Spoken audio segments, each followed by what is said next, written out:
All right, what's up, guys? Another week of e-learning.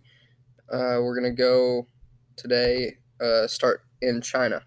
So we're gonna deal with China, Mongolia, and Taiwan. Um, so we'll cover those three countries here over the next probably 2 weeks. I think it will take us. So we're gonna go through a few slides here today. Hope you guys are staying safe, doing all right. If you need anything, just feel free to reach out. Okay. So section one, always we start off with geography, early history. Big idea. Uh, China was ruled by dynasties in its early history, which we already talked about. It's a country with an enormous population and a lot of ancient traditions. There's just a map to show you guys the area that we are looking at. The Himalayan mountains is an area, covers a few different countries, but China is one of them. It forms the border between China and Nepal, and it is the world's highest mountain range. Mount Everest is a part of it. It's the highest point on Earth. The Tibetan Plateau is sometimes called the roof of the world. It's the world's highest and largest plateau with an area of 970,000 square miles. So, just this plateau in general, its area is about 4 times the size of France. Okay, so obviously that is huge. The Gobi Desert is Asia's largest desert. It is the fifth largest desert in the world. Much of the Gobi is not sandy, but has actually exposed bare rock. So it's a little bit different than some of the other deserts that we've looked at in the past here. It can change up to 95 degrees in just 24 hours. So we've talked about desert temperatures before, and it's just another great example of it. The North China Plain, this benefits from loess deposits from the Huanghe River. The Huanghe is now known as the Yellow River. Okay, but we talked about the Huanghe when we talked about ancient civilizations. It's one of the earliest and most densely populated areas in the world, and some of the most fertile land in China. Moving on a little bit to China's modern history, revolution and civil war. During the 1800s, and in spite of China's efforts to remain isolated, Western nations could not be kept away. Foreign influence and trade is going to increase during the 1900s. China's people are going to grow unhappy with that ruling, sparking a revolution. So we've seen this a lot throughout history. Their revolution takes place in 1911 against their emperor. China is going to become a republic political system where voters elect leaders. Two rivals are going to emerge: the nationalists, okay, and then the communists. The communists are led by Mao Zedong, who wants to drive out foreign influences and break the power um, of those in China. The two groups are going to fight a civil war, and the communists are going to come out on top. So in 1949, the communists are going to found a new government, the People's Republic of China, and Mao is going to become the leader.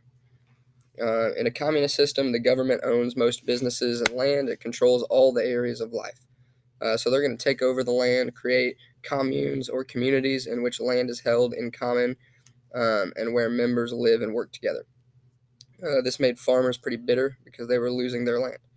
In the 60s, poor planning and drought leads to a huge famine that's going to kill millions of people in China. The communists are going to also try to slow down China's population growth. They encourage people to only have one child. Couples with one child would actually receive benefits from the government. Women's rights is going to improve under communism. Instead of being forced to work in the home, women could have full-time jobs. They could also own property, choose a husband, get divorced, etc. Under communism, the practice of Western religious beliefs is going to become outlawed. Citizens were taught that belief in a God is ridiculous and atheism is highly encouraged. Communist China since Mao. In 1976, Deng Xiaoping rises to power, and he's going to work to modernize China and improve their economy. He allows private businesses and encourages countries to invest in China, and China begins to grow into what we know today. China's people and culture. It has the world's most people and is a rich culture shaped by ancient traditions. Their people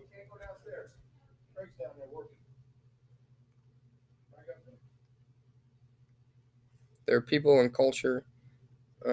Population growth remains a serious problem. The population is currently 1.3 billion. One fifth of the world's population lives in China. Obviously, that's a large number of people. Only 10% live in the West, while the rest is packed into the East. The one child policy has gotten less strict.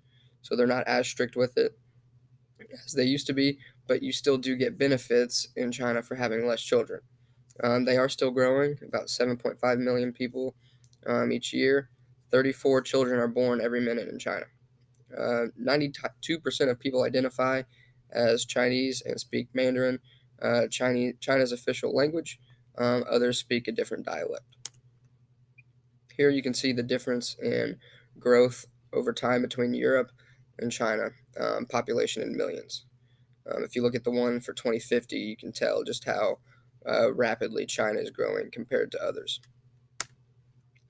There's just a packed subway train, other packed areas in China. Even though the communist government discourages the practice of religion, many Chinese still practice Taoism, Confucianism, Buddhism, Islam, and Christianity. Taoism is just living simply and in harmony with nature. Confucianism stresses the importance of family, moral values, and respect for elders. Ancestor worship and fortune telling are popular among the Chinese as well. Obviously, we've seen examples of the ancestor worship in Mulan when we watch that. Fortune telling, obviously, if you go to a Chinese restaurant, oftentimes you get a fortune cookie. That is it for today. Your exit slip. Explain what communism was like in China. So just explain to me what it was like, what occurred because of it, some of the effects of it. Okay, should be a couple sentences. If you have any questions, as always, feel free to reach out. Okay, can't wait to see you all soon.